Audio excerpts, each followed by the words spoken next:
علامہ صاحب، اگر آپ سے میں یہ سوال کروں کہ حضرت سیدنا صدیق اکبر رضی اللہ تعالیٰ عنہ کی ذات اور عمر فاروق رضی اللہ تعالیٰ عنہ کی ذات نے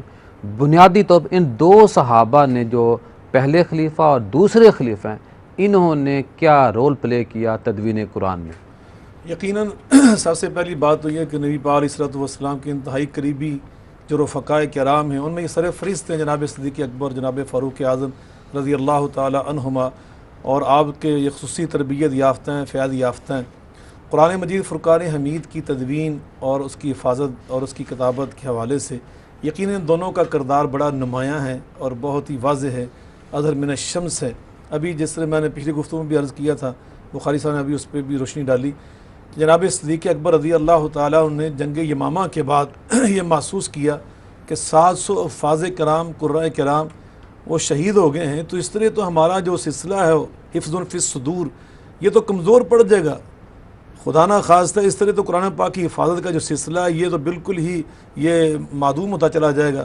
چنانچہ انہوں نے بھی یہ محسوس کیا، لیکن اس اہمیت کو زیادہ اجاگر جناب عمر فاروق رضی اللہ تعالیٰ عنہ نے کیا۔ نبی پاک علیہ الصلوۃ والسلام نے فرمایا جناب عمر فاروق رضی اللہ عنہ بارے میں کہ حضرت عبداللہ ابن عمر فرماتے ہیں کہ بعض اوقات ہم نے دیکھا صحابہ میں اختلاف ہو جاتا تھا، وہ اپنی اپنی رائے دیتے، میرے بابا عمر فاروق اپنی رائے دیتے، تھوڑی سی دیر گزرتی الا نزل فیہ القرآن علی نحو ما قال عمر فاروق نے جس طرح کہا تھا اسی کے مطابق اللہ قرآن نازل کر دیتا۔ اس طرح انہوں نے وہ الہامی انداز سے جناب صدیق اکبر کو متوجہ کیا کہ 700 صحابہ شہید ہو گئے ہیں، ہمیں خیال کرنا ہوگا، ہمیں اس کا اہتمام کرنا ہوگا، قرآن پاک جو اس طرح مختلف اجزاء پہ لکھا ہوا اس کو اکٹھا کر دیا جائے تاکہ مختلف جو علاقوں میں اب مسلمان پھیلتے بھی چلے جا رہے ہیں، مختلف قوموں کے لوگ، مختلف لہجوں کے لوگ ہمارے پاس آ رہے ہیں، تو وہ کسی ایک قرآن پاک پر جمع ہو جائیں، اس طرح اختلافات پیدا نہیں ہوں گے۔ چنانچہ کافی مشاورت کے بعد دونوں صحابہ کرام نے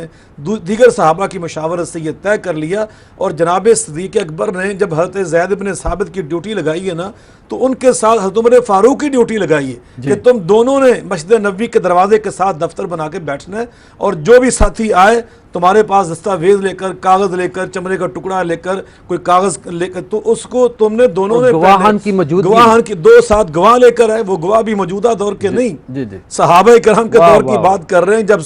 گواہوں کی شرائط ہوتی تھی کہ وہ صاحب عدالت ہوں، صاحب تقوی، وہ ساری آگے تفصیلات، تو دو دو گواہ وہ لا کر وہ جب قرآن پاک پیش کرتے تھے، عمر فاروق خود بھی حافظ تھے، جناب زید بن ثابت بھی خود حافظ تھے، وہ دونوں اپنے اس حفظ کے مطابق اس کو ٹیلی کرتے، ساتھ دو گواہوں کو ساتھ لے کر پوری امت کو انہوں نے یہ ثابت کیا کہ ہم نے قرآن پورے اعتماد کے ساتھ، پوری ثقافت کے ساتھ جمع کیا۔ جی علامہ صاحب،